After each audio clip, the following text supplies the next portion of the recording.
Sejarah jam adalah salah satu yang menarik untuk dibahas. Sebelum ada teknologi seperti sekarang ini, orang-orang zaman dahulu menentukan waktu siang dan malam melalui sebuah jam matahari atau sundial. Jam matahari pertama kali digunakan sekitar 3500 sebelum Masehi. Jam ini menunjukkan waktu berdasarkan pada posisi matahari. Caranya dengan memanfaatkan bayangan yang jatuh pada permukaan datar yang kemudian ditandai dengan jam-jam dalam satu hari. Kemudian sekitar 1400 sebelum Masehi, jam pasir pertama kali ditemukan di Mesir, tepatnya di kuburan Amenhotep I. Orang Mesir kuno memang terkenal ya dengan kebudayaan dan intelektualnya yang cukup tinggi. Peninggalan ini berupa bejana kecil berisi air yang mempunyai lubang di bagian bawahnya yang berguna untuk meneteskan air. Disebut juga dengan istilah klepsidra. Lalu bagaimanakah perkembangan jam dari waktu ke waktu?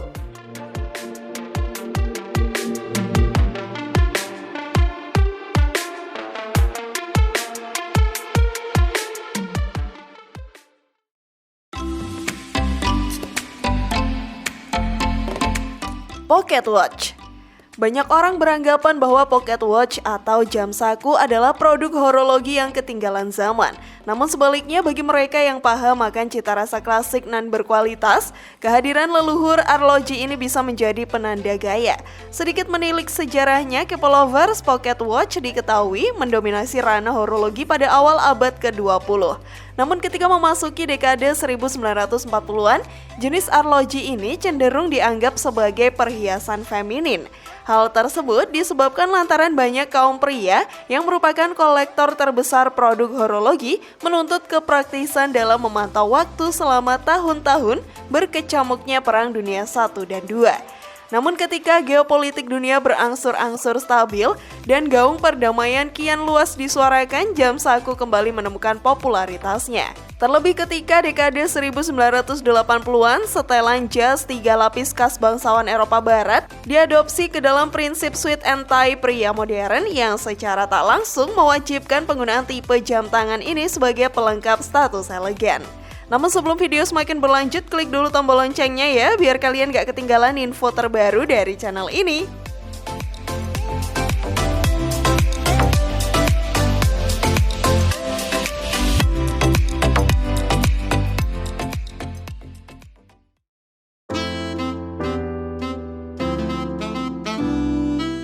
Wristwatch.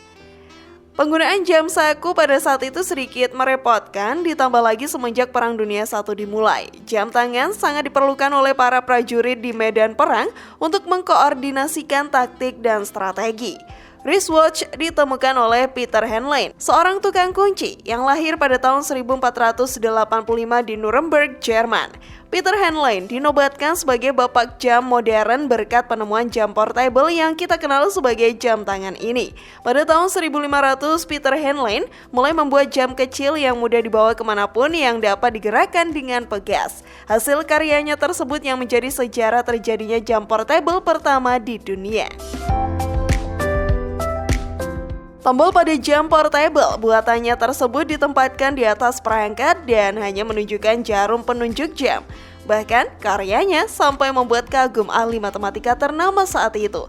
Lalu pada tahun 1525, karyanya ini disempurnakan lagi oleh seorang mekanik asal Swiss yang menetap di kota Praha bernama Jacob Zech. Jacob Zech membuat jam portable yang memiliki akurasi lebih tinggi dan menjadi salah satu tokoh yang berperan penting dalam mempelopori wristwatch yang kita gunakan sekarang ini. Setelah selesai dengan Perang Dunia I, di tahun 1924, Kintaro Hattori memperkenalkan Seiko ke dunia, jam tangan pertama yang menggunakan baterai sebagai penggeraknya, mengalahkan jam tangan yang memiliki penggerak otomatis yang terlebih dahulu tercipta. Memperkenalkan jam tangan dengan penggerak baterai ke dunia setelah banyak masyarakat yang menggunakan jam tangan mekanikal bukanlah hal yang mudah.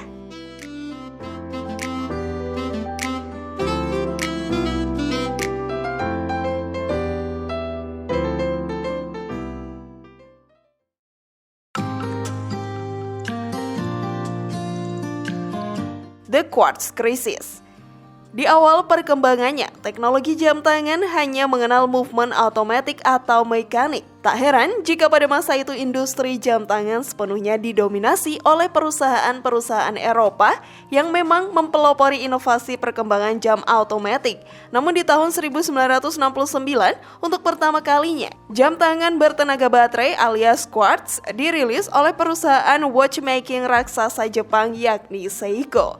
Menawarkan akurasi jauh lebih tinggi dibandingkan jam otomatik serta memungkinkan biaya produksi lebih terjangkau, membuat produsen-produsen jam tangan di Asia dan Amerika mulai berbondong-bondong beralih memproduksi jam quartz. Namun, perusahaan-perusahaan di Eropa, khususnya Swiss, tetap bersikukuh dengan idealismenya mempertahankan produksi jam otomatik tradisional. Gempuran inovasi quartz movement yang terus berkembang di tahun 1970 hingga 1980-an makin lama membuat banyak perusahaan jam tangan Swiss makin terdesak dan terancam gulung tikar.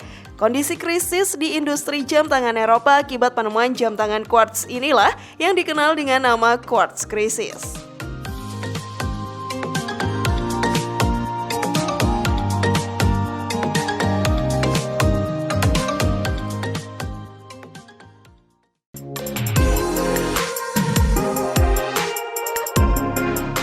Digital watch. Untuk pertama kalinya, jam digital diperkenalkan di dunia pada tahun 1957 oleh Hamilton Watch Company yang berasal dari Lancaster, Pennsylvania, Amerika Serikat. Namun pada saat pertama kali diluncurkan, keakuratan jam digital ini masih bergantung pada balance wheel atau kumparan penyeimbang yang mekanismenya masih sangat tradisional. Inilah yang menyebabkan akurasinya tidak berbeda jauh dengan jam tangan mekanikal yang beredar pada saat itu. Mengambil dari kekurangan jam tangan digital ciptaan Hamilton, Casio pun memulai debutnya dalam dunia jam tangan digital pada tahun 1983 dengan menawarkan jam tangan digital yang memiliki tingkat ketahanan atas benturan yang sangat kuat yang dinamakan G-Shock dengan baterai yang tahan hingga 10 tahun lamanya. Sampai saat ini jam tangan Casio G-Shock memang sangat digemari ya di seluruh dunia.